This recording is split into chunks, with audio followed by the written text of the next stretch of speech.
C'est souvent la question pour le petit jeu au golf, est-ce qu'il faut mettre des poignées ou pas de poignées? Ça, c'est vrai que c'est une excellente question, mais pour y répondre déjà, il faut comprendre ce qu'ajoutent les poignées dans le golf. Alors bonjour, c'est Alex des Golf Pro. Je suis ravi de vous retrouver ici même dans ce super lieu près de Dubaï à Ras Al Khaimah sur Al Amra Golf Club.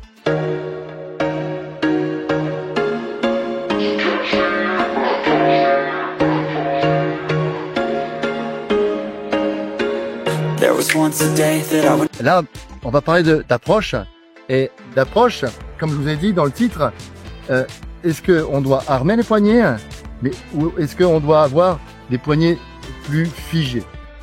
Avant d'apporter du concret à cela, j'aimerais que vous vous abonniez à ma chaîne YouTube, que vous mettiez un pouce et que vous me répondiez ensuite dans les commentaires pour m'aider. Si vous aimez bien mes conseils, j'aimerais bien que je vous demande juste une faveur. Je ne demande pas d'argent, je vous demande juste abonnez-vous, activez la cloche, mettez un pouce et laissez un commentaire. Juste ça. Ça me ferait trop du bien. Plus sérieusement, là, même si c'est vrai ce que je viens de dire, ce qu'il faut comprendre, c'est que déjà, les poignets, à quoi ça sert? Les poignets, c'est un levier. Quand je dis un levier, c'est un des leviers au golf, et un levier sert à mettre de la distance, mettre de la vitesse au club. Est-ce que on a besoin, par exemple, pour ce genre de coup, de mettre des poignets?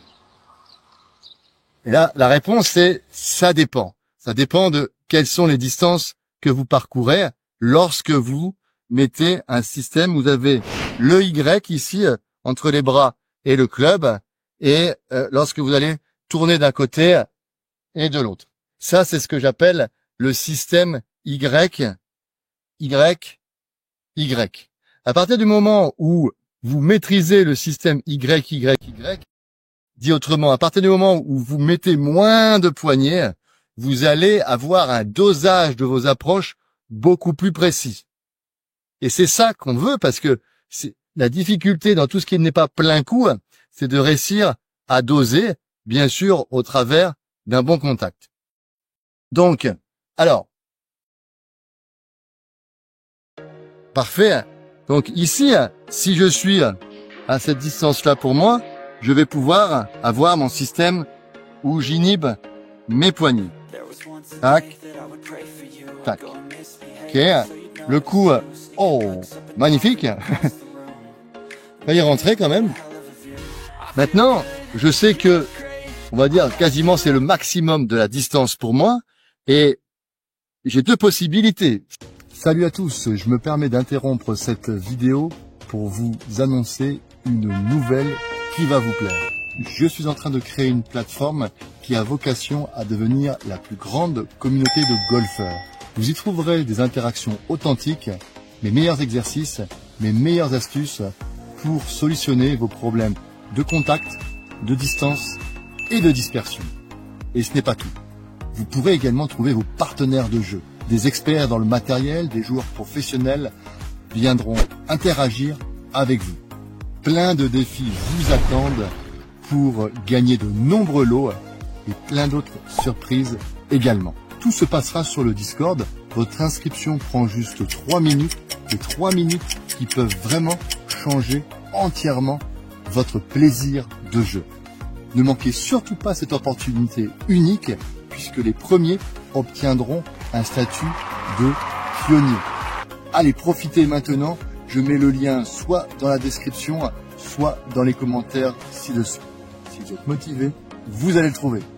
Si je décide d'avoir 10 mètres de plus, soit j'active mon Y ici, et donc j'arme les poignets dans mes approches, ok, pour mon petit jeu, ou bien qu'est-ce que je fais? Je peux parfaitement prendre un club de plus. Soit là j'ai un Sandwell 58, je pourrais parfaitement prendre un 52 ou un pitch et refaire la même chose, puisque c'est tellement plus facile. Ou bien j'effectue mon L, Y et j'y vais. Et là ça me donne plus de distance, bien sûr. Là j'ai au moins 10-12 mètres de plus. Donc c'est là où, alors je vais essayer d'illustrer cela avec un pitch, par exemple. si je prends mon pitch et que je décide de refaire sans poignée, tac, tac, là, normalement, ça devrait me donner mes 10 mètres de plus. Voilà, ça fait exactement la même distance, un peu plus d'ailleurs, que ce que je viens de faire avec la deuxième balle avec poignée. Donc c'est très important de comprendre quand est-ce que vous devez mettre des poignées. Je fais une parenthèse. Les poignées également peuvent être utilisés lorsque vous êtes dans le rough, lorsque vous êtes dans le bunker. Encore une fois, pourquoi?